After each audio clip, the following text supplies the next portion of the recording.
करते हैं प्यारे अल्लाह।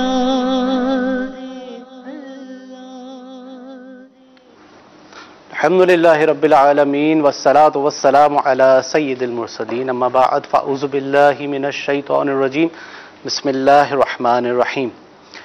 दुरूद पाक की फ़जीलतों में आता है, मफ़हूम फ़रमान मुस्तफ़ा सल्लल्लाहु तआला अलैहि वसल्लम है कि तुम अपनी महफ़िल को मुझ पर दुरूद पाक पढ़कर आरास्ता किया करो कि तुम्हारा मुझ पर दुरूद पढ़ना बरोज़ क़यामत तुम्हारे लिए नूर होगा। सल्लल्लाहु अलल हबीब सल्लल्लाहु तआला अला मुहम्मद सल्लल्लाहु अलैहि वसल्लम। मदनी चैनल के नाज़रीन, हाजिर हैं सिलसिला मदनी क्लिनिक लेकर। आज का हमारा टॉपिक है इन्फ्लुएंज़ा वायरस। ये क्या है, ये किस वजह से होता है और इसकी क्या वजूहात हो सकती हैं और इसकी ट्रीटमेंट क्या होती हैं, इससे मुतालिक हम बात करेंगे। मदनी चैनल के नाज़रीन, हो सकता है कि बहुत से सिलसिले ऐसे हों, बहुत से मौजू ऐसे हों कि जो आप बार बार देख चुके हों और मुख्तलिफ ज़राए से आप तक इसकी मालूमात पहुँचती हो, लेकिन मुतअद्दिद बार बार किसी टॉपिक को करने का मकसद होता है रिमाइंडर। रिमाइंडर क्या होता है? रिमाइंडर जैसे मिसाल के तौर पे 5 वक्त की नमाज हम पर फ़र्ज़ की गई, हमें इसके औकात भी मालूम होते हैं, लेकिन ज़माने से हम अज़ानें सुनते हुए आए। जब वक्त नमाज का वक्त होता है तो अज़ान दी जाती है। अज़ान का मकसद होता है हम तक रिमाइंडर पहुंचाना, यानी कि हम तक ये बात पहुंचाना कि ये नमाज का वक्त हो चुका है, और बार बार इसकी रिपीटेशन का मकसद हमारे दिल में, हमारे जहनों में इस चीज़ का एहसास उजागर कर देना कि ये औकात नमाज के हैं। इसी तरह से सड़क पर, रोड पर हम मुख्तलिफ़ किस्म के साइंस देखते हैं जो कि ट्रैफिक के कवानीन के लिए होते हैं। इसी तरह से सिग्नल की पाबंदी, लाल के ऊपर रुकना है, येलो पर स्टैंड बाय होना है और ग्रीन पे चलना है। तो ये चीज़ें क्यों हमारे दरमियान रखी गई? इसकी वजह यह है ताकि हमारी मेमोरी में वो चीज़ें फिक्स हो जाएं, फीड हो जाएं, और जब भी वो चीज़ हमारे सामने आए तो हमारा माइंड क्लिक करे और हमें उससे मुतालिक मालूमात पहले से हमारे दिल में, हमारे जहन में मौजूद हो। तो हम अपने सिलसिले का बाकायदा आगाज़ करते हैं। आज के सिलसिले में हम अपने डॉक्टर साहिबान, हमारे डॉक्टर साहब डॉक्टर कामरान और डॉक्टर सलमान हमारे साथ मौजूद होते हैं और बहुत ही ज़बरदस्त, बहुत ही प्यारी हमें मालूमात फ़राहम करते हैं। तो अपने सिलसिले का बाकायदा आगाज़ करते हैं और चलते हैं अपने सिलसिले की जानिब। आज का हमारा मौजू है इन्फ्लुएंज़ा वायरल।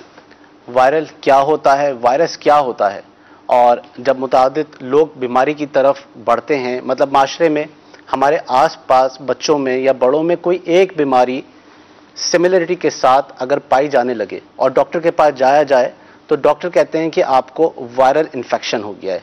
तो ये वायरल इन्फेक्शन है क्या, ये किस वजह से होता है और इसकी टर्म्स क्या हैं, इसकी ट्रीटमेंट क्या है, इसके सिम्टम्स क्या हैं, हम इस बारे में आज अपने डॉक्टर साहबान से गुफ्तगू का आगाज़ करते हैं। अस्सलाम वालेकुम रहमतुल्लाहि व बरकातहू। वालेकुम सलाम। डॉक्टर सलमान, आपसे इब्तिदा करते हैं हम अपने मौजू की, इन्फ्लुएंज़ा वायरल। तो ये बेसिकली क्या है, इसकी क्या टर्म्स हैं और इस किस वजूहात क्या हैं इसकी, जो ये आम तौर पे डॉक्टर्स कहते हैं कि जी वायरल हो गया है, वायरस हो गया है? देखिए शाहरुख भाई, जैसे वायरस जो बेसिकली खुद एक इटसेल्फ एक जरासीम है। ठीक है। एक वायरस होता है, एक बैक्टीरिया होता है, फंगल इन्फेक्शन भी होता है, पैरासाइटिक भी होता है। ये 4 समझ लें वैरायटी हैं जो बीमारियां पैदा कर सकती हैं। अब उसमें से एक हमने लिया टॉपिक वायरस। वायरस की भी बहुत सारी किस्में होंगी, उस एक किस्म में से हमने अभी लिया है एक इन्फ्लुएंजा वायरस। अब इस इन्फ्लुएंजा वायरस को हमने सिलेक्ट यूँ किया है कि इसका CDC जो होता है, डिजीज कंट्रोल डिपार्टमेंट का, उसका स्टैटिस्टिक्स अभी मैं आपको बताता हूँ। अक्टूबर 1 2018 से लेके जनवरी 2019, अब इसमें फ्लू के जो पेशेंट आए, ये इन्फ्लुएंजा वायरस जो बीमारी करता है वो कहलाता है फ्लू। ठीक है। इसके जो केसेस रिपोर्ट हुए हैं वो हुए 11.7 मिलियन सिर्फ 3 से 4 महीने। ये CDC की न्यू रिपोर्ट है, 26 जनवरी को ये जनरेट हुई है।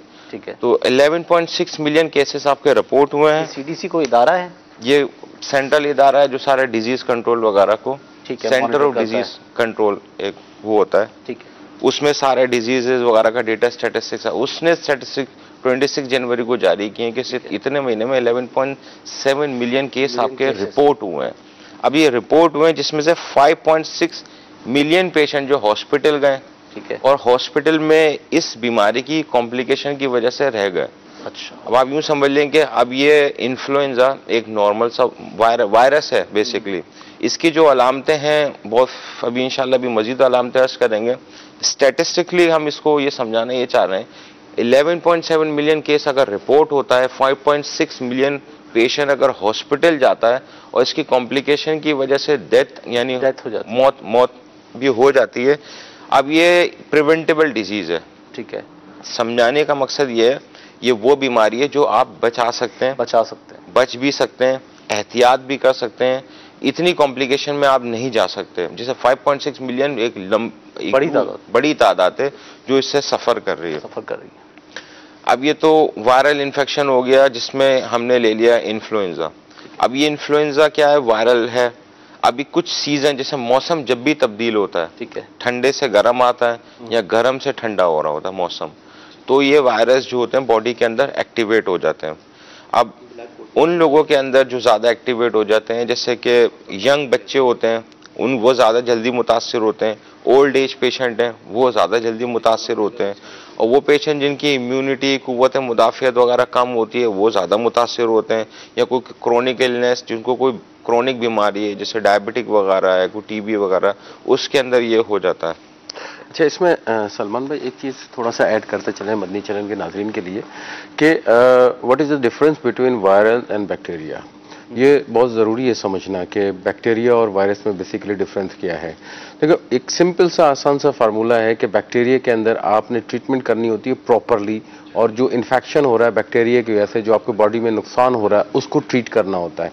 वायरल के अंदर सिम्टोमेटिकली बेसिकली ट्रीटमेंट करनी होती है आपने, जैसे अगर उसको बुखार हो रहा है तो उसको बुखार की ट्रीटमेंट करनी है, और उसके साथ साथ जो उसको, और जैसे अभी हम इन्फ्लुएंजा वायरस के हवाले से बात कर रहे हैं, तो अगर उसको फर्ज करें कोई ऐसी स्नीजिंग वगैरह हो रही है, कोई ऐसी प्रॉब्लम हो रही है, तो उसको हमने बेसिकली कंट्रोल करना होता है।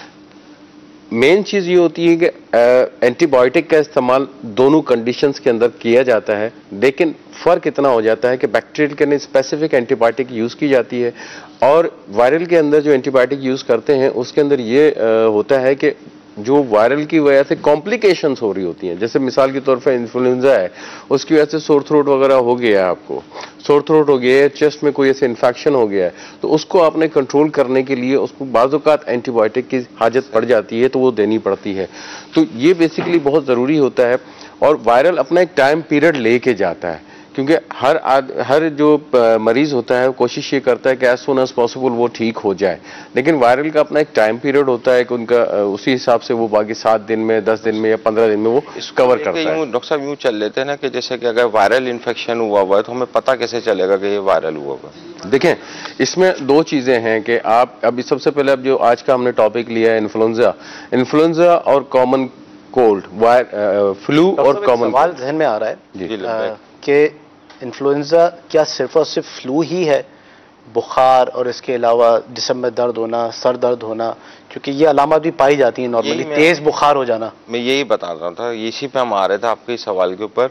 अभी जैसे फ्लू बोल देते हैं, फ्लू के अंदर जैसे अब इसकी जो अलामतें होंगी ना, असल वो होंगे, आपको बुखार चढ़ेगा लेकिन लो ग्रेड, यानी इतनी तेज शिद्दत का बुखार नहीं होगा। ठीक है। सबसे ज्यादा ये खराब करता है गला खराब होगा, फिर उसके बाद ये फेफड़ों को भी थोड़ा मुतासर। बुखार का नॉर्मल स्टैंडर्ड और हाई ग्रेड जैसे 37.7 समझ लें नॉर्मल बॉडी टेम्परेचर है, 38 प्लस ऊपर चले गया तो समझ लें इसको आप फीवर के अंडर आप ले लेंगे। लेकिन इससे जितना ऊपर चले जाएगा हाई ग्रेड फीवर, तो उसको बोलते हैं जैसे 101, 104 वो फ़ारेनहाइट के अंदर है, तो ये हाई ग्रेड हो गया। इससे नीचे होगा वो तो लो ग्रेड कहलाता है। लेकिन फीवर होता है, पेशेंट जो कंप्लेन कर रहा होता है कि बुखार हो रहा है, जिस्म गर्म हो रहा है, या डॉक्टर चेक करता है, नॉर्मली हरारत कहा जाता है कि हरारत हो गई, गला खराब हो रहा है, जिस्म दुख रहा है, जोड़ों के अंदर दर्द हो रहा है, सुस्ती हो रही है, किसी काम में दिल नहीं लग रहा, बॉडी लेथार्जिक है, कुछ खाने पीने को दिल नहीं कर रहा, अब ये कड़वाहट आ सकती है।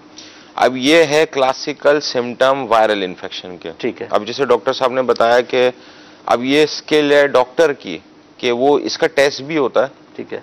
स्वैब टेस्ट होता है इसका, तो अब इसको टेस्ट भी कंफर्मेटिव नहीं है ना डायग्नोस्टिक है। ठीक है। सही, ये स्किल होती है डॉक्टर की कि वो उसको रूल आउट करे कि ये आपको वायरल इन्फेक्शन हुआ है। एक अब ये डॉक्टर साहब ने जैसे बयान फरमाया कि अगर जो बुखार है तो उसका सिम्टोमेटिक ट्रीटमेंट, कफ या खांसी की शिकायत हो रही है, गला खराब है, तो इसके लिए आपको सिरप वगैरह मिल जाते हैं, तो सिम्टोमेटिक ट्रीटमेंट होता है। और ये हर वायरल इन्फेक्शन का एक टाइम पीरियड होता है, जैसे चिकन पॉक्स हो गया, मीजल्स हो गया, जो बहुत कॉमन है, ये कॉमन है, ये होते हैं और इसके ट्रीटमेंट रिस्ट्रिक्टेड है।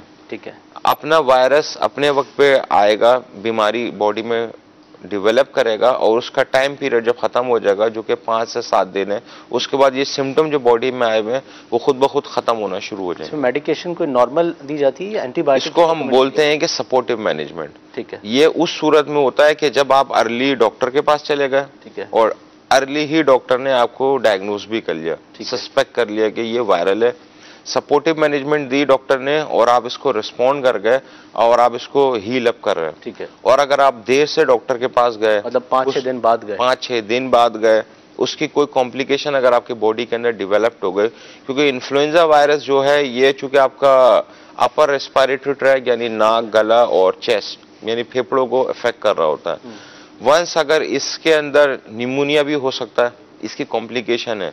जब पेशेंट जब जाता है, अब जैसे इनिशियली कंप्लेन जो आती है हम लोगों के पास, डॉक्टर साहब शुरू में कम बुखार था, पहले सही था, कोई दवा ले रहा था, फिर उसके बाद दवा छोड़ दी, अब जो बुखार बहुत तेज हुआ, तेज हो गया, अब ये कहलाता है क्लासिकल के वायरल इन्फेक्शन था, पहले नॉर्मल, हमने केयर ना की या डॉक्टर के पास ना गए, वक्त पे ना गए, डॉक्टर ने या डायग्नोज सही ना किया, ठीक है, अब इसकी हो गई कॉम्प्लिकेशन डेवलप।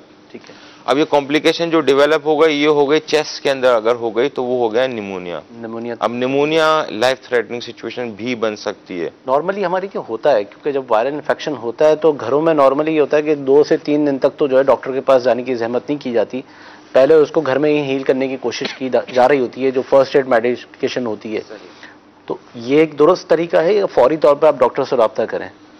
देखें, ये असेसमेंट करना ना कि फीवर कितना है, ठीक है, बुखार कितना है, लो ग्रेड है कि हाई ग्रेड है, ठीक है, सिम्टम्स किस तरह के आ रहे हैं, और दूसरा डॉक्टर्स को अमूमी तौर पे पता होता है प्रैक्टिस के अंदर कि आजकल आ रहे हैं वायरल इन्फेक्शन की, मौसम तब्दील हुआ है, बहुत ज्यादा है, यंग बच्चे ज्यादा आ रहे हैं, ओल्ड एज पेशेंट ज्यादा आ रहे हैं, तो ये इन प्रैक्टिस के अंदर एक्सपीरियंस के साथ भी डॉक्टर्स को पता होता है कि आजकल ये वायरल फैला हुआ है, तो इसके केस ये रिपोर्ट हो रहे हैं, तो उसको उसी हिसाब से वो सिम्टोमेटिक ट्रीटमेंट दे देता है। घर के अंदर आप डायग्नोसिस खुद ना करें, ठीक है, और घर के अंदर अगर आपने ट्रीटमेंट भी करनी है तो वो डॉक्टर से मशवरा करने के बाद वो सपोर्टिव मैनेजमेंट कर लें, और इसमें कोई जल्दबाजी भी ना करें। ठीक है, जल्दबाजी से मुराद ये कि डॉक्टर साहब ने अगर आपको एक नॉर्मल दवा लिख के दे दी तो फिर ये बोला जाता है कि ये डॉक्टर साहब ने तो वो नॉर्मल दवा लिख दी है, ये इस दवा से तो मेरा फायदा ही नहीं होगा। नॉर्मली जो है ना मिजाज बना हुआ है कि जी कोई हाई ग्रेड मेडिसिन होगी तो ही मुझे फायदा होगा,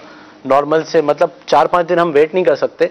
हम चाह रहे होते हैं कि आज रात ही मेडिकेशन हो और सुबह जो है वो मेरा बुखार फौरी उतर जाए। समझाने का नियत भी यही है कि डॉक्टर साहब ने आपको अगर हल्की मेडिसिन से मुराद ये, आप एक मशहूर है कि भाई ये वाली दवा दे दी है कि ये दवा से ये दवा वाला ये डॉक्टर है, बहुत मशहूर है, तो अब वो बेचारे डॉक्टर ने तो सही लिखी है दवा, अब आपने 4 से 5 दिन आपको वेट ही करना है, ये सिम्टम रिजॉल्व होंगे। अगर आप अर्जेंसी करेंगे, जल्दी करेंगे, अगर दूसरे डॉक्टर ने अगर आपको एंटीबायोटिक अगर या कोई और हाई ब्रॉड स्पेक्ट्रम के ऊपर वो चले गया, तो ये कसूर किसका? डॉक्टर का कसूर थोड़ी कहलाएगा। मतलब ये तो मेरी अपनी चाह पर है ना कि मैं चाहता हूं कि जी मैं जल्दी से खड़ा हो जाऊं और वेरी सेकंड डे जो है मैं बिल्कुल ओके हो जाऊं। आप जल्दी से खड़े हो सकते हैं, लेकिन वायरस है, इन्फेक्शन है, ये वो अपना टाइम पीरियड अपना ये बात समझाने की दोबारा ये है कि इसका एक ड्यूरेशन है, कि जब तक ड्यूरेशन कंप्लीट ना होगा तब तक आप भले जो भी दवा देनी आप दे दें।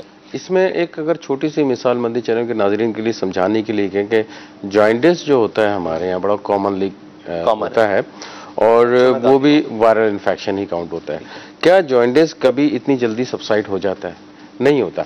अगर आप प्रैक्टिकली देखें तो वो एटलीस्ट कम से कम 10 से 15 दिन लेता है। हर पेशेंट के अंदर 10 से 15 दिन लेता है। ठीक है। तो वो देख लीजिए कि जॉइंटिस अगर हो रहा है तो वो वायरल की वजह से ज्यादातर होता है, तो वो वायरल की वजह से हो रहा है। जी बिल्कुल।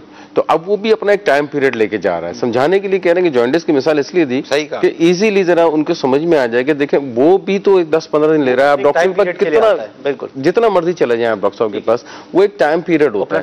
इवन अगर आप कहीं जाते भी हैं, किसी और के पास भी जाते हैं जो भी इस पे टोटके वगैरह यूज करते हैं, तो वो भी अगर टाइम कैलकुलेशन आप करेंगे तो उनका जो इलाज होता है वो भी तकरीबन इतने ही टाइम पीरियड में मुहित होता है कि वो 10 से 15 दिन वो ले लेते हैं। तो वायरल इन्फेक्शन अपना एक टाइम पीरियड कंप्लीट करके ही जाता है। सिम्टोमेटिक ट्रीटमेंट करवाना बहुत जरूरी होता है कि जो भी आपको उस वक्त अलामत जाहिर हो रही हैं, कोई भी प्रॉब्लम्स आ रही हैं, सपोर्ट सोर थ्रोट आ रहा है, आपका गले में तकलीफ आ रही है, चेस्ट कंजेशन आ रही है, बास कंडीशन के अंदर जैसे इन्फ्लुएंजा होता है उसमें नौजिया वोमिटिंग वगैरह भी होती है, उल्टी मतली की कैफियत वगैरह भी हो जाती है, सर में दर्द की कैफियत भी हो जाती है। तो ये सारी चीजें जो होती हैं वो जब आप डॉक्टर को जाके बताते हैं तो वो थोड़ा सा डिफरेंशिएट करता है कि इसको वायरल इन्फेक्शन है या बैक्टीरियल इन्फेक्शन को जो है वो सजेस्ट कर रहे हैं कि फास्ट रिकवरी की तरफ ना जाएं। अगर स्लो प्रोसेस की तरफ चलेंगे तो मेरे ख्याल में वो लॉन्ग टर्म देखिए जो है आपका इसमें जो मदनी चैनल के नाज़रीन के लिए समझ लें एक पार्ट ऑफ ये एक सेंस में ट्रेनिंग भी है। बिल्कुल। और ये डॉक्टर्स समझा रहे हैं आपको कि आप हमारे पास कम आए और तरीके से आए और कम आने का तरीका बताया जा रहा है कि हमारे पास किस तरह कम से कम आया जाए। ये दावत इस्लामी के मदनी माहौल की बरकतें हैं कि एक डॉक्टर खुद बैठ के कह रहे हैं कि आप हमारे पास कम आए। मकसद ये है ना, पब्लिक अवेयरनेस है। बिल्कुल। और आम आवाम के लिए जो चीज फायदेमंद है। बिल्कुल। अब आप ये भी बोल सकते हैं कि आप फौरन डॉक्टर के पास चले जाए, फौरन ही चले जाएं और जाते रहे, विजिट करते रहे, बड़े कंसल्टेंट को दिखाएं, चेस्ट स्पेशलिस्ट को दिखाएं, पल्मोनोलॉजिस्ट को दिखाया जाए, ऐसी कोई चीज नहीं है। मतलब बहुत सारी चीजें हमारे जहन से ताल्लुक रखती हैं। अगर हम जहनी तौर पे थोड़ा काम होकर सुकून के साथ अगर चीज की ट्रीटमेंट करवाएं और एहतियात करें, सबसे बढ़ के एहतियात। अब इसकी एहतियातें तो भी आएंगी इंशाल्लाह।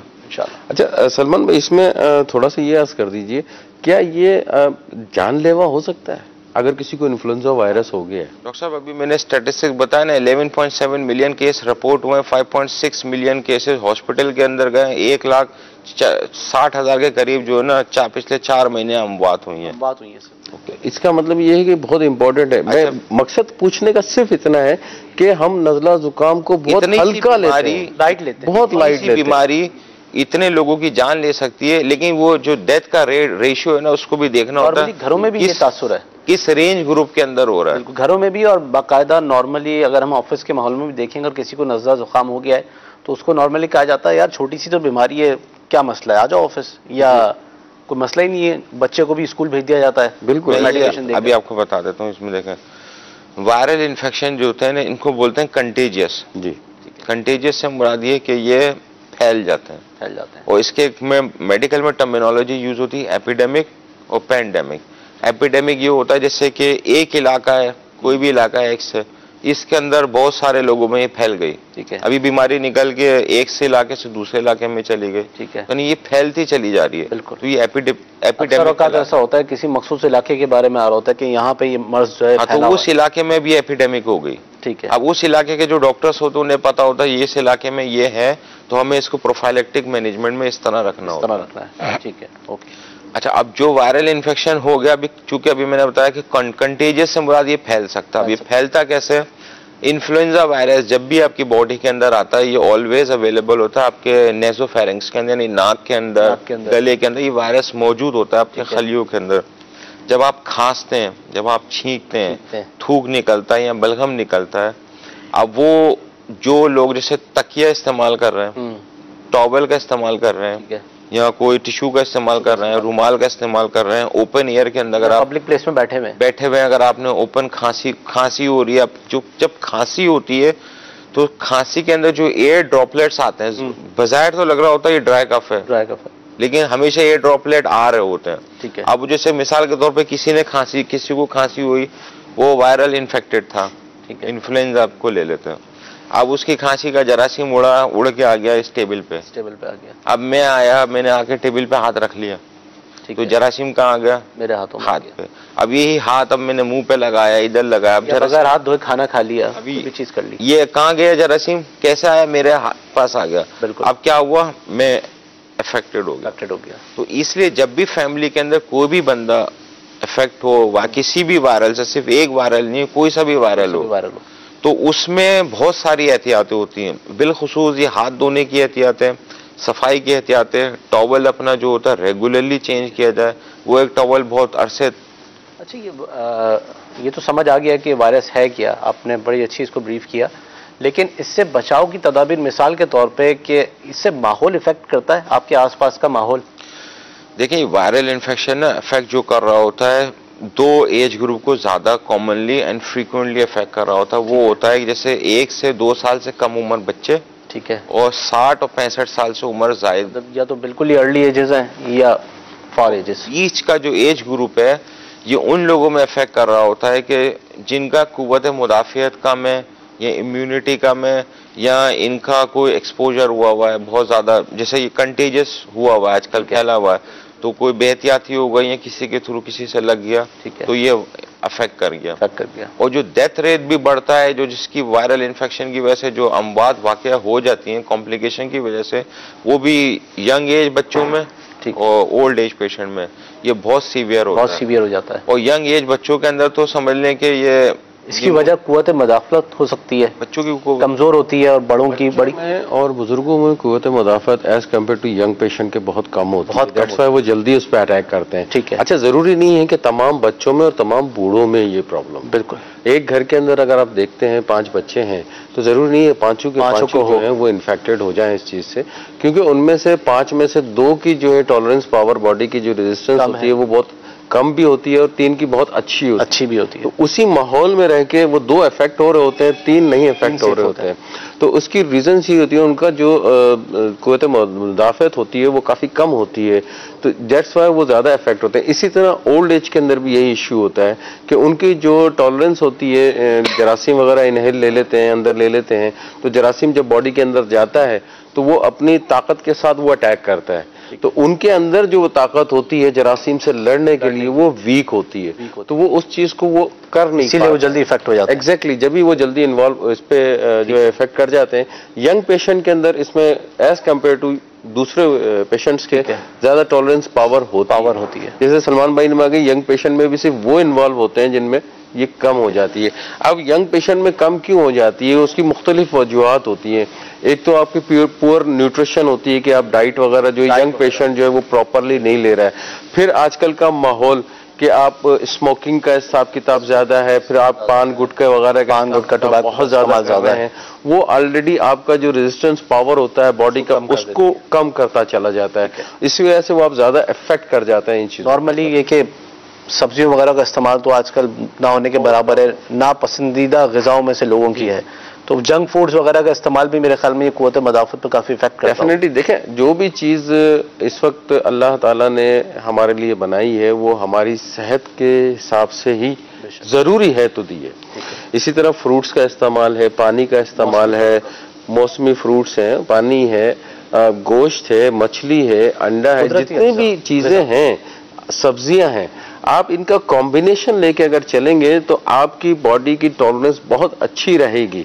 लेकिन अगर आपने एक चीज को हटा दिया, मिसाल के तौर पे आपने ज्यादती कर दी, जैसे आजकल आपको प्रोटीन डाइट के ऊपर ज्यादा जोर है, जंक फूड बहुत ज्यादा खा रहे हैं, जंक फूड ले रहे हैं आप ज्यादा से ज्यादा। प्रोटीन डाइट नहीं है, प्रोटीन डाइट तो बड़ी एक्सक्लूसिव और सिलेक्टिव होती है। लेकिन एक जहन बन गया ना लोगों का जी, ये गोश्त खाने से जी ज्यादा सिलेक्टिव होती है प्रोटीन डाइट। उसमें क्या क्या लेते हैं आप सिलेक्टिव? वो तो सर वो तो प्रोटीन डाइट की पूरी सेलेक्टिव वो है, जिस जंक फूड प्रोटीन डाइट के अंदर नहीं आ जाएगा। हाई प्रोटीन डाइट पे आप इसको लेके जाए, ये कार्ब बेस में मिक्स होता है ना, प्रोटीन डाइट एक्सक्लूसिवली अलग आ जाती है। जंक फूड से मुराद जो हमारे यहाँ आजकल यूज हो रहा है, और उसके दरमियान में क्या यूज है, ये गलत चीज है। वो क्या चीज आ रही है उसके अंदर? उसके अंदर मीट है, मीट भी सर, वो भी किस क्वालिटी का है? जी बिल्कुल, जहन में यही है कि प्रोटीन है वो मीट से, रेड मीट। एक मिनट, मीट किस क्वालिटी का है? ठीक है, कितनी क्वांटिटी में है, क्वालिटी कितनी है और क्वांटिटी कितनी है, ठीक है। उस क्वांटिटी के साथ उसके आसपास जितने लवाजमात हैं वो कार्ब मैटर कर रहे हैं। सही है, वो कार्ब है। प्रोटीन आपका समझ लें बहुत कम है। और प्योर प्रोटीन जिसको लेना है वो फिश ले ले, प्योर प्रोटीन तो हो गई आपने, लेकिन आप अगर उसको कंपैरेटिवली करते हैं तो उसके अंदर प्रोटीन की मिकदार बॉडी के अंदर ज्यादा जा रही होती है आपको, रिलेटिवली आपकी एक्सेसिव बॉडी के अंदर ज्यादा जा रही होती है। जबकि तमाम चीजों को आपको जरूरत होती है बॉडी की रिक्वायरमेंट। वही जो आपने बात की कि कॉम्बिनेशन लेके चले, अपना फूड प्लान बनाए, बैलेंस डाइट करें, मतलब अपने डॉक्टर से कंसर्न करें, हेल्थ अपने डॉक्टर से कंसर्न करके अपना फूड प्लान बनाए कि मुझे किस किस्म की ग़िज़ा लेनी चाहिए, तो वो ज़्यादा अच्छा आपको रेकमेंड करेंगे। बिल्कुल। देखिए इसमें आसान सा फार्मूला यही कि अपने डाइट चार्ट के अंदर आप कुछ सब्जियों का, कुछ फ्रूट्स का, कुछ मीट वगैरह का, इसका एक बैलेंस खुद भी बना सकते हैं कि मैंने एक दिन सब्जी लेनी है, एक दिन आपने जो है ना गोश्त लेना है, गोश्त के अंदर भी आपकी 3-4 वैरायटीज हैं, उसको भी आप डिवाइड कर सकते हैं। तो इस तरह अपना एक जदवल बनाया जा सकता है। इतने अच्छे मंदी फूल दिए हुए हैं कि खाने के हवाले से, आधे रोटी की 2 बोटी, पेट का कुफले मदीना, नहीं पेट का कुफले मदीना भी है, और उसके साथ साथ डाइट का अच्छा डाइट, मतलब उस रिसाले में कई बीमारियों का इलाज है, पूरा प्लान देखा जाए सर उसमें। आप अगर आप 3 बोटी खाते तो 1 बोटी खा लें, प्रोटीन आपको मिल रहा होगा, बॉडी बैलेंस्ड होगी, सब्जियों पे भी तवज्जो दिलाई है, फ्रूट पे भी दिलाई हुई है, एक बैलेंस आप देखें, आपको हर सिलसिले में पेट का कुफले मदीना आपको फायदा देगा। अच्छा, अभी हमने इससे माहौल की बात की थी, तो आसपास का जो हमारा माहौल है, खासकर अगर हम बाबुल मदीना में बात करें तो जगह जगह पे जो है वो कचरे के ढेर हैं, या खुद घर में ही, मतलब एक तो कचरे के ढेर तो ऐसी चीज़ें जो मेरे कंट्रोल में शायद नहीं है, और मेरे अपने घर का माहौल वो बड़ा मैटर करता है कि मेरे घर में गंदगी की क्या सूरत हाल है, कचरे की क्या सूरत हाल है, सफाई की क्या सूरत हाल है। तो ये सारी चीज़ें इसकी प्रमोशन में जो है वो कोई पार्ट अदा करती हैं। सर ये इसका बहुत बड़ा रोल है आपके घर के अंदर सफाई का। सबसे इसकी जो CDC की जो और WHO की जो इन्फ्लुएंजा वायरल इन्फेक्शन वगैरह की जो रिक्वायरमेंट और गाइडलाइन है वो क्लीनलीनेस के ऊपर, यानी सफाई सुथराई है। आपके हाथ साफ होने चाहिए, आपका जिस्म साफ होना चाहिए, बाल साफ होने चाहिए, तो चलें पर्सनल हाइजीन हो गई। अब आप जिस एनवायरनमेंट के अंदर रह रहे हैं, तो एनवायरनमेंट में यूं ले लेंगे जैसे आपके घर में कारपेट है, ठीक है, अब वो कारपेट कब से डाला हुआ है, कितने अरसे से, एक। दूसरा, आप जो गद्दे को, बेड को इस्तेमाल कर रहे हैं सर, ये कब का खरीदा हुआ है, कब का खरीदा हुआ है, अब ये कितनी इसमें धूल है, डस्ट है। तकिया अगर आपने लिया हुआ तो कब का लिया हुआ है, खरीदने के साथ साथ उसकी सफाई भी तो है ना, कि कितना वॉश हो रहा है, तवज्जो दिला रहा हूँ भी, ठीक है। तकिया लिया हुआ है आपने, ये एलर्जी के तो इतने पेशेंट हैं जिनको मैंने बोलता हूँ सबसे पहले आप अपने तकिया गायब कर दें, तकिया कर दें, ठीक है, गायब कर दें, हटा दें, बहुत सारी चीजें आपकी रिजॉल्व हो जाए। तकिया एक अरसे जमाने से आया हुआ होता है, वो आया हुआ है, वो आया हुआ है, वो है, वो चल रहा है, वो चल रहा है। अब हमारा जो सोने की जो पोजीशन है, नाक जो होती है, एयरवे जो मुंह होता है, वो बिल्कुल आपके तकिए के ऊपर ही होता है। तो आप सांस जो ले रहे होते हैं वो वाया तकिए के उससे ही आ रही होती है, बिल्कुल। तो उसके अंदर जो डस्ट पार्टिकल वगैरह होते हैं, जो जरासीम होते हैं, वो डायरेक्ट आप इनहेल बॉडी के अंदर कर रहे होते हो। बिल्कुल।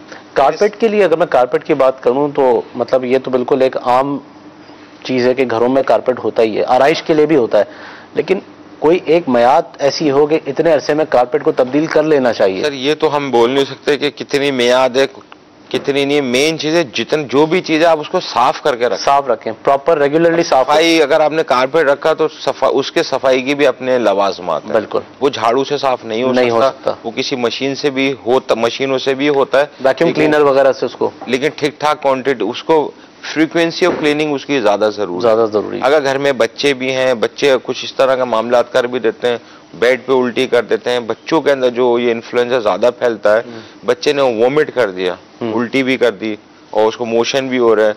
अब इसके कपड़े कितनी फ्रीक्वेंसी से चेंज हो रहे हैं, वो चेंज होने के बाद अगर बेड पे ही उसका हो गया कोई मामला, तो बेड तो आपने नहीं बदलने का, वो जरासीम अगर वो इन्फेक्टेड थे तो वो वहीं के वहीं रह गए। बच्चे का जो ब्लैंकेट है, कंबल है, नैपकिन है, ये सारी चीजें कैरियर है, हम इनको बोलते हैं कैरियर, ठीक है। ये जरासीम सहूलत का कैरियर कहला लेंगे, ठीक है, कैरियर है, ये जरासीम को कैरी करके घूम रहे हैं। अब इसके साथ जो भी आएगा मुंसलिक होगा, भले यंग एज आए, ओल्ड एज आए, वो इन्फेक्टेड हो जाएगा, ठीक है। अब इसमें इम्पोर्टेंट दूसरी चीज पे तवज्जो दिलानी कि वंस अगर आप डायग्नोस्ड हो गए विद वायरल इन्फेक्शन और किसी इसमें अफेक्टेड है, ठीक है, गिजा का बहुत इसमें बहुत मेन रोल है कि आपने डाइट किस तरह लेनी है, ठीक है। जैसे डॉक्टर साहब ने भी बताया कि अभी बैलेंस डाइट लेनी है। बैलेंस डाइट से मुराद है कि आप इस बीमारी के अंदर अक्सर ज्यादा खाया नहीं जाता, ठीक है। तो डॉक्टर साहब को अक्सर ये हमसे आके पूछ रहे, सब खाया नहीं जा रहा। अच्छा, अक्सर औकात ऐसा भी होता है कि बीमारी के अंदर बड़ी चटपटी चीजें खाने का भी दिल चाह रहा होता है,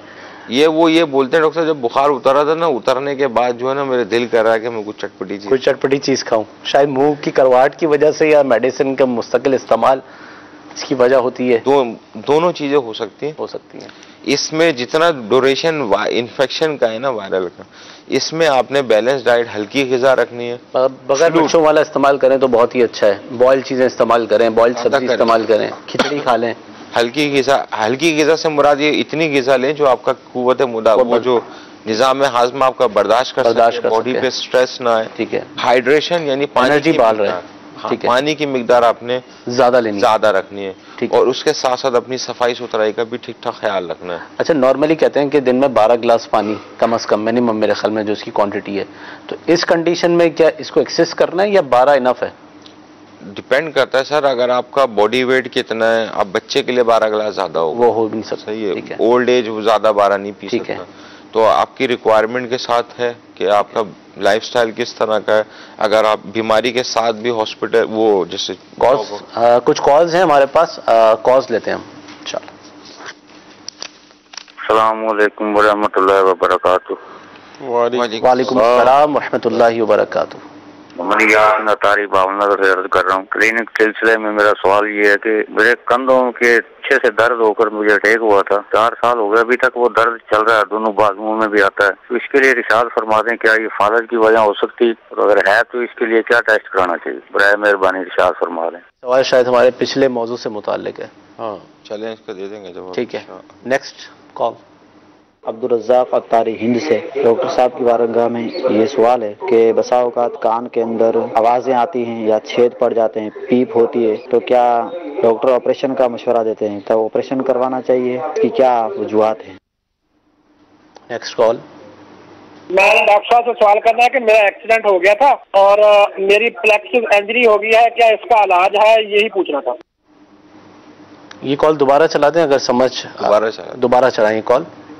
मैंने डॉक्टर साहब से सवाल करना है कि मेरा एक्सीडेंट हो गया था और मेरी प्लेक्सिस इंजरी हो गई है, क्या इसका इलाज है, यही पूछना था। प्लास्टिक सर्जरी का है?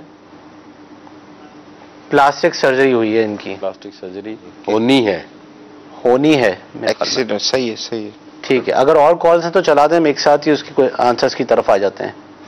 अगर मुझे सवाल करना था, मेरी बेटी है 7 महीने की, तो उसने जो ना कल रात को रैपर समेत टॉफी निकल ली है, टॉफी उसके पेट में उतर गई है, तो इसमें कोई प्रॉब्लम तो नहीं होती ना? ठीक है जी डॉक्टर साहब। पहला जो सवाल है, 4 साल से डॉक्टर साहब ये जैसे शोल्डर पेन की कंप्लेन की है ना, और क्या कंप्लेन है? ये सवाल मुझे असल में सही समझ में नहीं आया, आपने राइट डाउन किया है, मुझे बताएं क्या सवाल क्या किया था। ये सवाल आ रहा है जैसे 4 साल को, ये वो इससे रिलेटेड एक कॉलर भी थे, वो शोल्डर पेन आ रही है। इनको पेन की कंप्लेन है, मतलब रेडिएट कर रहा है शोल्डर को। अब सर्वाइकल से रिलेटेड दो चीजें इसमें ये हो सकती हैं कि इनको जो गर्दन का मोहरे वगैरह जो है उसको चेकअप करवा लेना चाहिए, कि बाद औकात ये है कि वहाँ पे कोई फॉल्ट हो रहा होता है। अब ये टेस्ट पूछ रहे थे ना, तो उनको बोल देते थे जैसे सर्वाइकल एक्सरे आप करवा लें। एक्सरे भी करवाया जा सकता है, और अपने डॉक्टर से मशवरा करने के बाद जो इसके एक बड़े एक्सरे होते हैं वो भी करवाए जा सकते हैं। मेन चीज़ जो है ना, वो जो बड़े एक्सरे हैं उनसे ही बेसिकली जो है प्रॉपर डायग्नोसिस बन पाएगा। तो ये है कि अपने जो भी डॉक्टर हैं उनसे करने के बाद ऑर्थोपेडिक या हाँ न्यूरोसर्जन, सही, दोनों ऑर्थोपेडिक डॉक्टर या न्यूरोसर्जन जो है दोनों इसको चेक कर सकते हैं। दोनों देख के ही प्रॉपर डायग्नोसिस बना के, तो जो भी उनकी सूरत हाल होगी उस हिसाब से उनका ट्रीटमेंट किया जा सकता है। ट्रीटेबल है, ठीक हो जाएगा। और वेट पे जरा अपना ख्याल कर लें कि इनका वजन कितना है, क्योंकि वजन अगर इनका बहुत ज्यादा तो बड़ा डिफिकल्ट, वो लोगों में भी ज्यादा देखा जाता है जिनको लॉन्ग वे ड्राइविंग जो ज्यादा करते हैं, बाइक ज्यादा चलाते हैं। बाइक का भी है, फिर दूसरा जिनका ज्यादातर जो है कंप्यूटर पे बैठने का काम होता है, तो वो 8-8, 9-9 घंटे जो है स्क्रीन के सामने बैठे होते हैं, और एक ही पोस्चर होता है, और पोस्चर उमूमी तौर पे देखा गया है कि वो गलत होता है। उमूमी तौर पे कि आपकी जो है नेक जो है बहुत ज्यादा बैंड हुई होती है आगे की तरफ, कुर्सी आपकी थोड़ी सी पीछे हुई होती है, तो आपका एंगल भी सही नहीं होता है। दैट्स वाई आपको जो है कमर में भी तकलीफ होने लग जाती है, गर्दन में भी तकलीफ होने लग जाती है, बाज़ सूरतों में सर में भी तकलीफ होने लग जाती है। तो इन सारी चीजों को सामने रख लें कि क्या प्रॉब्लम है, इनमें से कोई इशू तो नहीं है। अगर इसको रेक्टिफाई कर लेते हैं तो फिर ये अपने डॉक्टर से कंसर्न कर लें, अपने डॉक्टर से मशवरा कर लें, फिर जो टेस्ट है, एक्सरे है या आगे जो बड़ा एक्सरे होते हैं वो करवा के उसकी तशखीस की जा सकती है। ये दूसरे कॉलर हैं, ये मेरे ख्याल से इन्होंने कान में पस पस इनके पड़ गया है। ये कह रहे हैं कि कान में पस पड़ती रहती है, कुछ सुराख वगैरह के बारे में भी उन्होंने कहा है कि अंदर शायद। तो अब इसमें ये सूरत हाल होती है कि एयर ड्रम का जो सुराख हो जाता है उसके अंदर यकीनन पस पड़ने के रिपीटेड होते हैं, ये बार बार जो है एपिसोड्स इसके होते हैं। इसका एंड यही होता है, इसको ऑपरेट ही करवाना पड़ता है। लेकिन प्लास्टिक होती है उससे ये बिल्कुल, लेकिन ये है कि कंडीशन पर डिपेंड करता है कि इसकी जो क्योरिटी है वो कितना टाइम पीरियड पे आती है। अगर बहुत ज्यादा डैमेज कर गई है आपके एयर ड्रम को तो उसकी अलग क्योरिटी होगी, अगर बहुत हल्का सा डैमेज किया हुआ है तो वो अलग क्योरिटी होगी। लेकिन बेहतर ये है कि जो भी आपकी ईएनटी स्पेशलिस्ट हैं वो उसको डायग्नोज करके प्रॉपरली इनको बता सकते हैं कि भाई इसका इनको बेनिफिट कितना आएगा, ठीक है, आया कितना फीसद इनको फायदा होगा। साहब ये इस सवाल का भी हम जवाब क्लियर कर देते हैं। अक्सर लोग बोलते हैं कि मैं ऑपरेशन कराऊं ऑपरेशन ना कराऊं। देखें हर फील्ड का अपना स्पेशलिस्ट होता है। अब मुझे भी अगर आप बोलेंगे कि मैं इसका ऑपरेशन से फायदा होगा, अगर मैं बोलूंगा हाँ तो ये मैं गलत बोलूंगा, क्योंकि हमारे पास तो उसकी फैक्ट्स एंड फिगर रिपोर्ट्स तो होती नहीं है। एक फील्ड नहीं है, ठीक है, फील्ड नहीं है। जो ईएनटी स्पेशलिस्ट है उसका अपना एक्सपोजर है, एक्सपीरियंस है और उसको पता है कि इसको टिम्पैनोप्लास्टी करनी है, कौन सा प्रोसीजर करना है, किस तरीके से करना है। अब वो करेगा, करने के बाद उसका रिजल्ट उनके एक्सपीरियंस में होता है। बिल्कुल। अब ये मालूमात जो लेना ये तो ये जीपी से ना लें, कंसल्टेंट ओपिनियन जरूर लें और वही जो बताएगा वही सही होगा। देखिए जीपी के पास जाएंगे ना तो फिर वही है सिम्प्टोमेटिक ट्रीटमेंट, जो उसकी डिस्चार्ज आ रहा है, पस आ रही है, वो उसको तो ठीक कर देगा। जीपी से मुराद अगर आम के लिए जो आम डॉक्टर्स होते हैं जनरल इलाके में, आप समझ लीजिए अभी हम अभी जीपी हैं, ठीक है, फैमिली डॉक्टर फिजिशियन हम जीपी हैं अभी आपके सामने, क्योंकि हम आपको सिर्फ अवेयरनेस दे रहे हैं, स्पेशलिटी में नहीं आपको ट्रीट नहीं कर रहे हैं। ओके, तो अब ऐसे अगर डॉक्टर के पास जाते हैं, जो आपकी करंट सिचुएशन है, मिसाल के तौर पे पस वगैरह आ रहा है, डिस्चार्ज हो रहा है या और कोई चीज है, तो वो तो उसको ठीक कर देगा। लेकिन बेसिकली कॉजेटिव एजेंट क्या है आपका, क्या रीजन हो रही है, इसमें डॉक्टर की भी जिम्मेदारी है एज जीपी, वो उसको गाइड करे, इसको रेफर करे। ठीक है, अगर ये वो नहीं रेफर करा तो then you should be aware enough, आपको कितनी अवेयरनेस होनी चाहिए कि मैं एक कंसल्टेंट की ओपिनियन भी ले लूं, क्योंकि ऐसे चीजों के लिए परमानेंट सोल्यूशन की तरफ जाना है और ट्रीटमेंट करवाना है तो उसके लिए स्पेशलिस्ट ही मौजूद है। इसमें हमारी तरफ से एक मदनी फूल ये देना चाहिए कि अगर आपको रिपीटेडली बार बार हो रही है तो आपको हर सूरत में कंसल्टेंट के पास जाना चाहिए। ठीक है, एक चीज आपको बार बार हो रही है, आप उसकी दवा ले रहे हैं, ठीक हो रही है, लेकिन अगेन वो आपको हो रही है, डिस्चार्ज बार बार हो रहा है, तो इसका मतलब कुछ और प्रॉब्लम है। तो बेहतर है जो फील्ड का बंदा है, अलार्मिंग है, बार बार आपको एक अलार्म दिया जा रहा है कि आपके साथ प्रॉब्लम कुछ और है, लेकिन आप उसको लाइट लेंगे तो वो सीवियरिटी की तरफ ही जाएगा। तो अगर फर्ज करें किसी को गाइडलाइन नहीं भी देता है, ठीक है, तो पेशेंट को खुद सोच लेना चाहिए इस चीज के बारे में कि यार मुझे 3 एपिसोड हो चुके हैं, 4 साल में 4 दफा हो चुका है, तो बेहतर है मैं जो स्पेशलिस्ट है उनसे मशवरा कर लूं, वो क्या कहते हैं, तो डायरेक्टली खुद भी जाके उनसे मशवरा किया जा सकता है। जैसे हमारे मदनी क्लिनिक सिलसिले का असली मोटिव भी यही है, पब्लिक में अवेयरनेस देना, बिल्कुल, और इनको एजुकेट करना कि इनको किस हवाले से कब डॉक्टर के पास जाना है, कब किस डॉक्टर से रब्ता करना है। इलाज बताना हमारा मकसद नहीं है, क्योंकि आपकी जो एक्चुअल बीमारी है या आपका जो भी प्रॉब्लम है वो एक प्रॉपर एक डायग्नोस्टिक प्रोसीजर होता है उसका, जो डॉक्टर्स टेस्ट वगैरह लिख कर देते हैं, उसकी हिस्ट्री लेते हैं, तो उसी से मुतालिक जब पूरी मालूमात उनके पास होती है तो वही आपको उसका बेटर ट्रीटमेंट बता सकते हैं। हमारे सिलसिले का मकसद आप तक अवेयरनेस पहुंचाना है, मालूमात पहुंचाना है कि आपको जो बीमारी है उसके लिए बेहतर आप क्या कर सकते हैं। तो अवेयरनेस प्रोग्राम है, इसमें ट्रीटमेंट हम नहीं बताते, चूँकि हमारे डॉक्टर्स एज अ जीपी यहाँ पे मौजूद होते हैं, तो आपको गाइड करते हैं और ये एक आम मालूमात के लिए सिलसिला तश्कील दिया गया है। बिल्कुल, अभी जैसे वायरल इन्फेक्शन, आज इन्फ्लुएंजा था हमारा टॉपिक, अभी भी है यही टॉपिक, तो इसमें ठीक ठाक मालूमात आपको हो चुकी है कि बच्चे अगर हैं, अगर मौसम जैसी बदल रहा है, आपको प्रिवेंटिव मेजर फौरन से शुरू कर देनी चाहिए। ठीक है, अब जैसे गर्मी से सर्दी जैसे ही आती है तो अगर रजाई तक ये गिलाफ जो निकलते हैं सर, तो ये और स्वेटर भी निकलते हैं जो पहले रखे हुए होते हैं वो वापस निकलते हैं। मेरे ख्याल से रेयरली अगर मैंने देखा होगा तो कोई धो के इस्तेमाल करता हूँ, धो के करता होगा, है कंफर्म, ट्रेंड ही नहीं है सर, ट्रेंड नहीं है, वो होता ही है। मैं आपको बताऊँ, थोड़ा कंफर्म भी कर लेता हूँ। नहीं, मैं आपको एक ट्रेंड बताता हूँ, जो तजुर्बा है, होता ये है कि उसको रखने से पहले वॉश कर लिया जाता है या ड्राई क्लीन करने के बाद फिर इसको कुछ जगहों पे थैली वगैरह में पैक करके रख दिया जाता है, फिर जब सीजन आता है तो डायरेक्टली उसको निकाला जाता है। मैं आपको प्रोसेस बता रहा हूँ, जो एक एक्सपीरियंस है। देखा है, उसको निकालने के बाद फिर उसको फकत सिर्फ धूप लगा दी जाती है, उसको धूप में लगा दिया जाता है, वॉश नहीं किया जाता, ये आम है। अच्छा चलें, इस सीजन के अंदर कोई आपकी फैमिली में, किसी की भी फैमिली में किसी बीमारी में मुब्तला है, वो ब्लैंकेट भी यूज कर रहा है, ठीक है, और वो आपका वो जैकेट है, स्वेटर है, वो भी वो यूज कर रहा है, आपने इश्यू को अभी बंद कर दिया और अभी रख दिया और आपने अगले साल निकाला, सही, उसके अंदर जितने जरासीम हो कितनी दफा मल्टीप्लाई हो चुके होंगे, वो ग्रो कर भी चुके होंगे। तो आप ये समझ लें जरासीम तो अपने घर में हम खुद पाल ले होते हैं। सही। इस पे अमीर अल सुन्नत ने इतनी दफा मदनी फूल दिए हैं, कारपेट से रिलेटेड, वॉशरूम के अंदर जो एग्जॉस्ट फैन होता है उससे रिलेटेड, वॉशरूम के अंदर सफाई किस तरह होनी चाहिए, साफ नहीं होते अरसा दराज, पंखा, टूथब्रश की जो अगर पेडेस्टल फैन है या सीलिंग फैन है तो उसके ऊपर गर्द है, वो अरसा दराज साफ। अमीर अल सुन्नत ने मदनी मुजाकरे के अंदर एक टूथब्रश के ऊपर इतने अच्छे मदनी फूल दिया था कि टूथब्रश की लोकेशन कहाँ है मुझे आप बताएं। वॉशरूम, इस्तिंजा खाना, वॉशरूम। और washroom is a hub of जरासीम, हब है, पूरा फैक्ट्री बोलते हैं आप जरासीम की। वहां तो वो चीज रखी हुई है जो आपने डायरेक्टली मुंह में इस्तेमाल करनी है। अब टूथब्रश की भी एक लाइफ होती है। बिल्कुल। दूसरा, कितने लोग टूथब्रश इस्तेमाल करने से पहले साफ करते हैं, बिल्कुल, मतलब वॉश करते हैं, धोते हैं, ऐसा है कोई? ये अवेयरनेस तो हमें मदनी मुजाकरे में, ये मेरे भी नॉलेज में नहीं थी। ये अमीर अल सुन्नत ने मदनी मुजाकरा, मतलब टूथब्रश को जो है वो अगर उसकी स्टोरेज जो है वो वॉशरूम में ना हो तो मेरे ख्याल में बेहतर है। सर वॉशरूम, हाँ डेफिनेटली वॉशरूम में रखा ही वॉशरूम में जाता है। अब वॉशरूम के अंदर आप सोचें अगर आपका कॉकरोच मौजूद है, वो घूम के चले भी गया आपके टूथब्रश के ऊपर से, ठीक है, तो उसके तो जरासीम कॉकरोच के आ गए। अब कॉकरोच निकला कहाँ से होगा? बिल्कुल, आप खुद समझदार हो। बिल्कुल।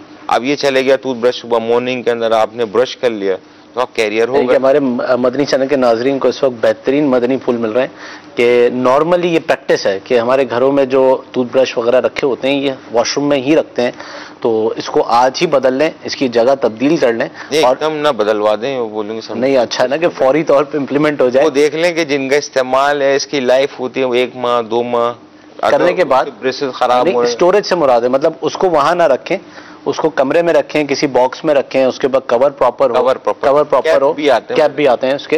तो इस तरह के टूथब्रश इस्तेमाल करें और उसका जो टाइम है मेरे ख्याल में अराउंड 2 मंथ्स या 3 मंथ्स। डिपेंड करता है कौन सी क्वालिटी है और आपका इस्तेमाल कितना है। अगर आपने फ्रिक्वेंट इस्तेमाल किया है, अगर ट्वाइस अ डे कर रहे हैं हम इस्तेमाल उसको, तो उसके हिसाब से इसमें अगर अच्छी क्वालिटी का आप ब्रश ले लेते हैं तो उसके पीछे इंस्ट्रक्शंस भी होती हैं। जी, अच्छी क्वालिटी का ब्रश लेते हैं और आप दिन में 2 दफा इस्तेमाल करते हैं तो इजीली वो तकरीबन 2 से 3। डॉक्टर साहब आप मिसवाक इस्तेमाल क्यों नहीं करवा रहे? नहीं, मिसवाक भी कर सकते हैं, जिनको मिसवाक की आदत है वो मिसवाक इस्तेमाल करें, इसमें कोई हर्ज नहीं है। लेकिन बाज लोग नहीं करते हैं मिसवाक इस्तेमाल, टूथब्रश वगैरह का ज्यादा इस्तेमाल करते हैं, तो हम उनके लिए जो है वो ऑर्गेनिक ब्रश का बढ़ता जा रहा है। को लेके मिसवाक के नाम के, इसके कंटेंट को लेके, इसके केमिकल को लेके, ये देखें मिसवाक दिखा रहे हैं हमारे खलील भाई, और इसके कंटेंट केमिकल को लेके इससे क्या कहते हैं मीटू ब्रांड कितनी आ चुकी हैं।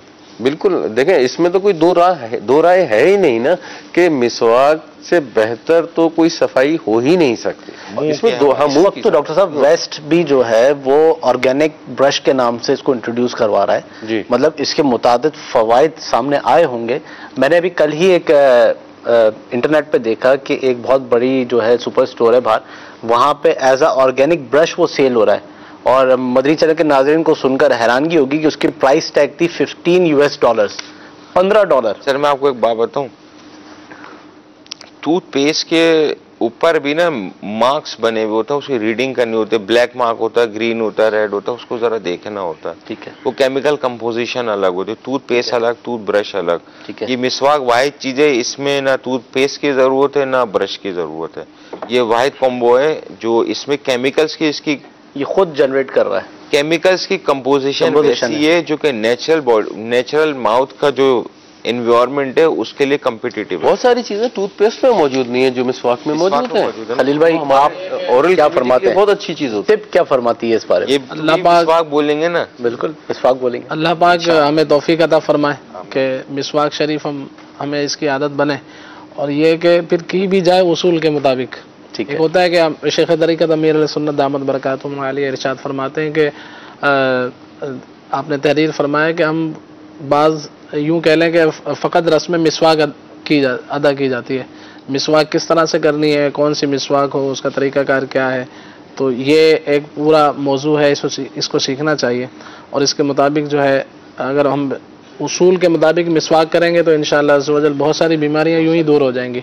मैं पिछले दिनों में पढ़ भी रहा था, देखा मैंने कि पिछले अतिब्बा यानी पहले के जो डॉक्टर्स वगैरह थे तो जी तो वो बहुत सारे अमराज का इलाज जो है दांतों की सफाई से ही करवा दिया करते हैं। बिल्कुल। किसी कोई आया तो उसे कहा कि जाओ आप एक हफ्ता जो है ये अपने दांतों पे तवज्जो दें, मुंह को साफ रखें, मसूड़ों को, दांतों को, तो जब वो अगले हफ्ते आते हैं तो मतलब आपकी हर चीज बहुत सारे अमराज जो है वो मुंह से ही है। खाना है, पीना है, आपने सांस लेनी है, तो उसके लिए तो पहला आपका जो है रास्ता यही है।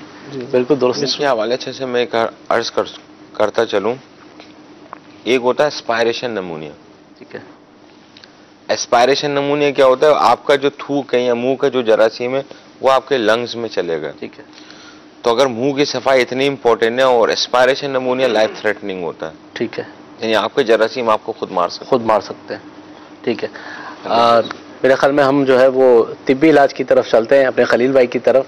माशाल्लाह ये काफ़ी सारी जो है वो चीज़ें लेके बैठे होते हैं, हमें तो इनके नाम भी नहीं आते, इन्हीं के ज़रिए पता चलते हैं।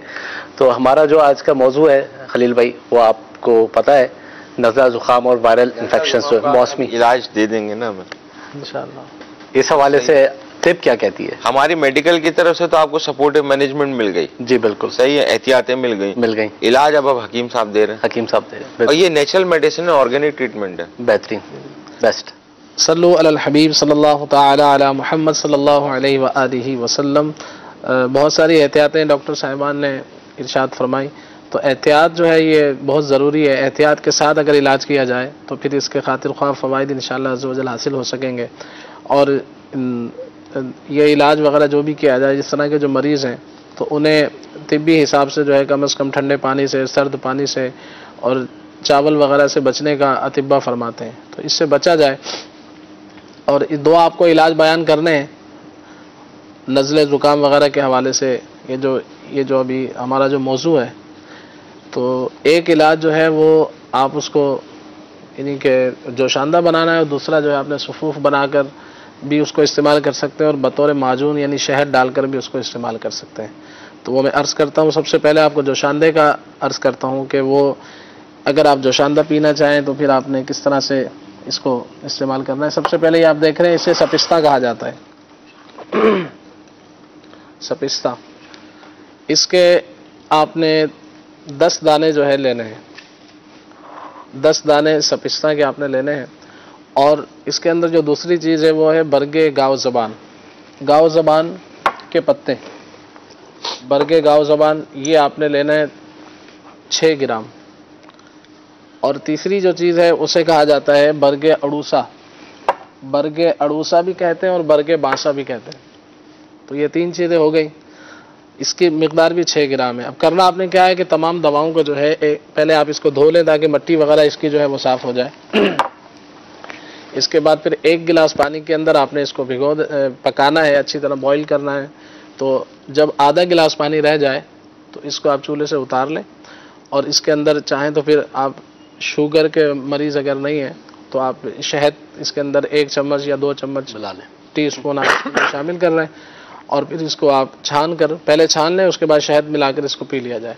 तो फिर ये दवाओं को फेंका ना जाए। इन दवाओं के अंदर दोबारा 1 गिलास पानी डालकर इसको रख दें, और शाम में जो है दोबारा, ये सुबह आपने इस्तेमाल किया तो शाम तक ये इसी तरह रहे पानी, और फिर दोबारा इसको थोड़ा गर्म करके रात को फिर ले लिया जाए, तो फिर ये दवाएं काबिल इस्तेमाल नहीं। अच्छा खलील भाई, इस वक्त मार्केट में भी तरह तरह के जोशांदा मौजूद हैं, कुछ जो है वो पाउडर की टर्म में है, तो क्या ये इस्तेमाल करना ज़्यादा बेहतर है? क्योंकि हो सकता है कि वो केमिकलाइज हों, ये क्या है? जी आप दुरुस्त फरमा रहे हैं, ये तो आपकी आंखों के सामने है। और एक खुद घर में भी आप बना रहे हैं? घर में बना रहे हैं। जी घर में बना रहे हैं, और हर तरह से आपको एतमाद है। और जब दवा इस्तेमाल करने की बुनियादी जो यानी कि इससे फ़वाइद हासिल करने का जो बुनियादी एक नुक्ता है वो ये है कि इस पर एतमाद हो। दवा जो भी ले रहे हैं, इलाज का कितने दिन है? इसको आप अपने हिसाब से ले लें। अगर 2-3 दिन भी आप इस्तेमाल कर लें तो फ़ायदा हो सकता है। पुराना मर्ज है 15 दिन तक आप, अगर पुराना मर्ज है तो महीना भी इस्तेमाल कर सकते हैं, 15 दिन भी इस्तेमाल कर सकते हैं। और इसी तरह अगर पुरानी खांसी चल रही है उनके लिए क्या फ़ायदेमंद है? उनको भी फ़ायदा हासिल होगा इंशाल्लाह। नज़ला, ज़ुकाम, खांसी वगैरह में इंशाल्लाह फ़ायदा हासिल होगा। माशाल्लाह हमारे डॉक्टर साहब ने भी इस पे एंडोर्समेंट कर दी कि इसको एटलीस्ट आप 15 दिन इस्तेमाल करें। जो भी दवा का अमूमन होता है अपना रिजल्ट आने का उसका टाइम, अभी चूंकि हर्बल है तो उसका अपना टाइम पीरियड, अपना टाइम होता है और ज्यादा होता है ना। हर्बल में उमूमी तौर पर हमारे पास जो पेशेंट आते हैं उसमें ये देखेंगे डॉक्टर साहब आपके एंटीबायोटिक भी तो रिकमेंड है जब हम करते हैं क्रोनिक है वो भी टाइम देते हैं 15 दिन तक, तो वो भी जाती है। नहीं, मैं असल में बात वही है कि कुछ हमारे मरीज हमारे पास इस किस्म के भी आते हैं कि जी हमने फलाने हकीम साहब के पास गए थे या फलाने होम्योपैथिक डॉक्टर के पास गए थे, हमने 2 दिन दवा ली, हमें फाका नहीं हुआ। सही, ठीक है। अब मेरा उनसे सिर्फ यही क्वेश्चन होता है कि भाई हमारे पास आएंगे तब भी हम 3-4 दिन 5 दिन तो हम भी लेंगे कि हम भी उसको ठीक करेंगे, और हमसे ज्यादा स्लो एक्शन जो है इनकी चीजों का होता है, तो इनका भी थोड़ा सा एक टाइम पीरियड होता है। जो हिकमत से ताल्लुक रख रहे हैं या होम्योपैथिक से ताल्लुक रखते हैं उनका भी एक टाइम पीरियड है। अच्छा, तो कहीं पे भी इलाज कराएं एक टाइम पीरियड देना चाहिए, चाहे एलोपैथिक कराएं, हिकमत से कराएं या कहीं से भी कराएं, टाइम पीरियड होता है, उसको जरूर अवेयर करना चाहिए। मतलब बात वही है कि थोड़ा इंतजार, सब्र और वक्त दें चीज को ट्रीट करने के लिए। जैसे आपने इन्फ्लुएंजा में आज समझ लिया, अगर आप डायग्नोस्ड हो गए तो वक्त है, इसका टाइम पीरियड, अपना टाइम पीरियड है। इसमें जितनी अब अर्जेंसी करेंगे, डॉक्टरों के पास जाएंगे, अगर गलत मतलब बिल्कुल इनिशियली जो है वो खुद इन्हिसार ना करें अपने तबीब के साथ कि मुझे एंटीबायोटिक दें। तो बहुत सारे मरीज होते हैं वो जो 2 दिन उन्होंने लिया और उनको फायदा हासिल हो गया, उसके बाद जो उन्होंने छोड़ दिया, बाद में वो मर्ज खत्म नहीं होता, मर्ज दोबारा लौटता है। जब मर्ज दोबारा यानी कि उसकी शिद्दत बढ़ती है तो फिर वो मरीज आता है, तो उसे यही अर्ज किया जाता है कि आपने मुकम्मल इसका इलाज नहीं करवाया, तो इसलिए वो मर्ज चूंकि वक्ती तौर पे रुका था। अब वो ये कि पहले अगर अच्छी तरह से इलाज इसका जो एक टाइम पीरियड है उसके हिसाब से करवाया जाए तो इंशाल्लाह इसके बहुत अच्छे फ़ायदे हासिल होते हैं। फिर यहाँ मदनी चैनल पर इस तरह के जो इलाज बयान किए जाते हैं वो आमतौर से एक तो किताबी नहीं होता है कि हमने किसी किताब से निकाला और यहाँ पर बयान दिखा दिए, और अल्हम्दुलिल्लाह ये माहिर तबीब जो हैं, उन अतिब्बा जो हैं, उनसे उनकी रहनुमाई के साथ यहाँ पर बयान किया जाता है। और फिर हमारे सिलसिले में जो है वो क्वालिफाइड डॉक्टर्स होते हैं, क्वालिफाइड हकीम है माशाल्लाह। खलील भाई जो हैं वो हिकमत से वाबस्ता हैं और ये खुद ये प्रिस्क्रिप्शन जो भी चीज़ें हैं डिटेल्स बताते हैं क्योंकि खुद इस शोबे से वाबस्ता है। जी, अभी समझ लें इन्होंने एक फार्मूला आपको, फार्मूला ओपन मार्क, अक्सर पहली बात तो ये फार्मूला कोई भी नहीं देता, कोई ओपन नहीं करता, सिर्फ आपको दवा दे दी जाती है कि ये दवा आप इस्तेमाल, इंग्रेडिएंट्स लिख दिए जाते हैं उसके अंदर। ये तो आपको समझ लें फ्री लांच आपको ट्रीटमेंट का ये हकीम साहब पूरा फार्मूला लाइफ लॉन्ग है। ये मदनी चैनल की बरकत है, और जिस तरह हमारे शेख तरीक़त अमीर सुन्नत दामत बरकातुहु आलिया इरशाद फरमाते हैं, खैर ख्वाही उम्मत उस वजह से, वरना आमतौर से देखा है ये तिब वगैरह के हवाले से कि आमतौर से कोई ये भी कर सकते हैं, इसका एक डब्बा बना के लेके आके यहाँ पे कर देते कि भाई ये आप ले लें, हाँ ये आप खरीद लें, और ये मकतबतुल मदीना से जो है ना मैसर है। ऐसा नहीं हो, ऐसा नहीं है अल्हम्दुलिल्लाह। अल्हम्दुलिल्लाह ये हमारे शेख तरीक़त अमीर सुन्नत की यही तालीमात है कि आप फरमाते हैं कि हम अगर यानी यूँ कह लें तकसीम करेंगे तो अल्लाह ताला और बरकत अता फरमाए। कि जैसे हमारे शेख तरीक़त अमीर सुन्नत दामत बरकातुहु आलिया ने बहुत सारी किताबें हमें अता फरमाई जिसके अंदर वज़ाइफ है कि बीमार आबिद रिसाला है और भी दीगर लाइफ तो नहीं है ना, तो उसमें जो है उसका यही फ़ायदा है कि फिर भी हमारे तावीज़ात अत्तारिया के बसों पर अल्हम्दुलिल्लाह जो है वो रश है और बढ़ता जा रहा है। तो इसलिए आप ये जो इलाज बयान किया जा रहा है अल्हम्दुलिल्लाह ये बहुत ही अहम और मुख्तसर और जामे होता है कि आप आसानी से भी कर लें और हो भी बहुत जामे। एक तो ये आपको जो शानदार बयान कर दिया ये आप इसको चंद दिन, हफ्ता, 15 दिन, महीना भर भी इस्तेमाल कर सकते हैं, इंशाअल्लाह अज़्ज़ व जल इसका फ़ायदा हासिल होगा। दूसरी चीज़ आप एक और देख लें, ये आपने इसका माजून बनाना है शहद के अंदर। शहद बहुत फ़ायदेमंद चीज़ है और बड़ी बाबरकत चीज़ है, तो इसके अंदर आपने इसका सफ़ूफ बनाना है, उसका तरीका आप देख लें। ये तमाम हम वज़न लेने इक्वल, यानी कि एक जैसा इसका वज़न हो, कर दें मेरा, इसका वेट जो है एक जैसा होना चाहिए। ये आप जो देख रहे हैं इसे कहते हैं गोंद कीकर, बबूल की गोंद भी कहते हैं, जो कीकर का दरख्त होता है उसकी ये गोंद है। ये आपने मिसाल के तौर पे 12 आप 100 ग्राम ले लें या 12 ग्राम ले लें, यानी कि एक जैसा वज़न लेना है तमाम दवाओं का। 12 ग्राम आपने ये ले लिया। और दूसरी चीज़ है फिलफिल स्याह। फिलफिल स्याह कहते हैं काली मिर्च को, ये घरों में आमतौर से होती है, हर बंदा इसको कम बेश पहचानता है। ये भी आपने 12 ग्राम तकरीबन लेनी है। इसके बाद जो है एक और है, उसका नाम थोड़ा सा मुश्किल है, तो आपके आसान नाम कौन से होते हैं? सारे मुश्किल नाम होते हैं, मगर ये फिलफिल स्याह और गोंद कीकर तो फार्मूला ऐसे तो नहीं ना मिलेगा, आप तो फार्मूला दे रहे हैं आपको। और ये है काकड़ा सिंगी, इसे कहा जाता है काकड़ा सिंगी। ये आपने ये भी 12 ग्राम लेनी है। और आखिरी जो चीज़ है इसके अंदर वो है पिपला मोल। ये छोटे छोटे इसके पीसेस हैं, ये इसे कहा जाता है पिपला। वैसे अगर मदनी चैनल के नाज़रीन अगर ये रिपीट देखना चाहें तो फेसबुक के ऊपर जो लाइव हो रहा होता है वो उसको रिवर्स करके देख सकते हैं, और यूट्यूब के ऊपर भी अराउंड 12 आवर्स 12 घंटे की नशरियात को आप रिवाइंड करके देख सकते हैं। इसे पिपला मोल कहा जाता है। ये 4 चीज़ें आपने देख ली कि सबसे पहले ये पिपला मोल को भी दिखा दीजिए। इसके अंदर गोंद कीकर था, इसके बाद जो है आपको फिलफिल से यानी काली मिर्चें दिखाई, और इसके बाद जो है काकड़ा सिंगी, और चौथी चीज़ जो है पिपला मोल। चारों चीज़ों को आपने 12-12 ग्राम लेकर पहले इसको अच्छी तरह साफ़ कर लें, मिट्टी वगैरह साफ़ करने के बाद इसको पीस लीजिए। घर के अंदर भी ग्राइंड कर सकते हैं। पीसने के बाद जो है एक तकरीबन आधा पाव यानी 125 ग्राम के आसपास जो है शहद आपने लेना है। उसके अंदर आप जितनी बारीक कर लेंगे उतनी अच्छी दवा तैयार होगी। ठीक है, इसको इसको बारीक करके इसके अंदर शामिल करना है शहद के अंदर, और फिर सुबह शाम जो है 1-1 चम्मच जो बड़े अफराद हैं वो इस्तेमाल करें। बच्चों को जो है हाफ टी स्पून या उससे भी हाफ जो है क्वार्टर आप दे सकते हैं। तो इसी तरह से अगर आप कोई शुगर वगैरह का आर्जा है आपको, या आप मीठी चीज पसंद नहीं करते, तो फिर यही है कि ये सफूफ जो है आधी चम्मच तकरीबन 3-3 ग्राम जो है सिर्फ ये पाउडर ही इस्तेमाल कर लें। तो इंशाअल्लाह अज़्ज़ व जल इससे जो है नज़ला, खांसी वगैरह, सीने की जकड़न वगैरह जो भी है, इससे जो सीने से मुतल्लिक अमराज होते हैं इंशाअल्लाह इसमें फ़ायदा हासिल होगा। अल्लाह पाक हमारे मरीज़ों पर नज़र रहमत फरमाए। अल्हम्दुलिल्लाह। मदनी चैनल के नाज़रीन, हमारे सिलसिले का वक्त ख़त्म हुआ जाता है, और जो बात पहले हमने कही थी, रिमाइंडर, एक और रिमाइंडर कि अपनी सेहत का बहुत ख्याल रखें और एहतियात करें। एहतियात इलाज से बेहतर हुआ करती है। और आखिर में मदनी चैनल देखने और दिखाने की दावत।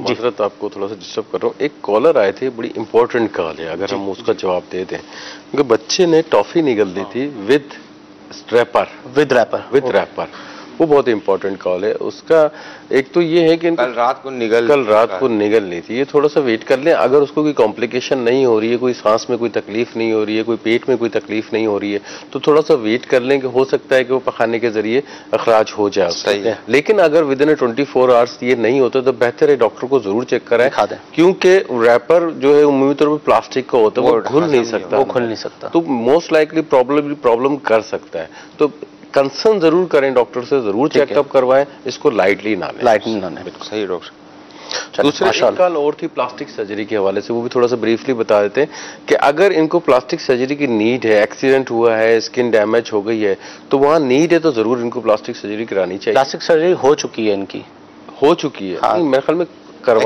करवाना चाह रहे हैं और कह रहे हैं कि इसका करवाना जरूरी है या नहीं। मेरे ख्याल तो वो क्या लोकेशन है, कहाँ फ्रैक्चर है, ये नहीं मालूम। हाँ, वो स्किन एरप्शन हुई। अच्छा, वो ये कह रहे हैं, मुझे बताया कि हो चुकी है, वो इसका पूछ रहे हैं इसका कोई और इलाज है या नहीं। नहीं, अब वो किस कंडीशन में है, क्या है, वही बात आ जाती है कि वो एक्चुअल कंडीशंस के ऊपर ही जो है वो स्पेशलिस्ट उसको रेकमेंड कर सकता है, क्योंकि हमें उसकी एक्चुअल कंडीशन नहीं पता, उस जख्म की नौयत हमें नहीं पता। तो बेहतर ये है कि स्पेशलिस्ट की ही रिकमेंडेशन पे चला जाए। अल्हम्दुलिल्लाह, मदनी चैनल ऐसे ही प्यारे प्यारे सिलसिले आपके लिए पेश करता है। आप खुद भी मदनी चैनल देखें और नियत करें कि अपने किसी एक रिश्तेदार, रिलेटिव या दोस्त को भी मदनी चैनल दिखाने की कोशिश करेंगे, और मुतादिद रिमाइंडर भी देंगे, क्योंकि रिमाइंडर देने से ये चीज़ उसकी मेमोराइज हो जाएगी, और जितनी बार वो मदनी चैनल देखेगा और मदनी चैनल के सिलसिले देखकर किसी एक नेकी पर अमल उसने शुरू कर दिया, तो उसका सवाब इंशाअल्लाह अज़्ज़ व जल हमेशा आपके भी नामा अमाल में आपको मिलता रहेगा। तो कोशिश क्या करें कि ख़ुद भी मदनी चैनल के तमाम ही सिलसिले जैसा वक्त मिले देखा करें। इल्म दीन का ख़जाना और मालूमात हाथ आती है इन सिलसिलों से। तो आपसे इजाज़त चाहेंगे, कुछ वक्त ऊपर हो गया है। इंशाअल्लाह अज़्ज़ व जल अगले सिलसिले में आपसे फिर मुलाकात होगी। सल्लु अलल हबीब सल्लल्लाहु तआला अला मुहम्मद सल्लल्लाहु अलैहि वसल्लम। या रब हमको दे शिफा आफियत की तुझसे दुआ।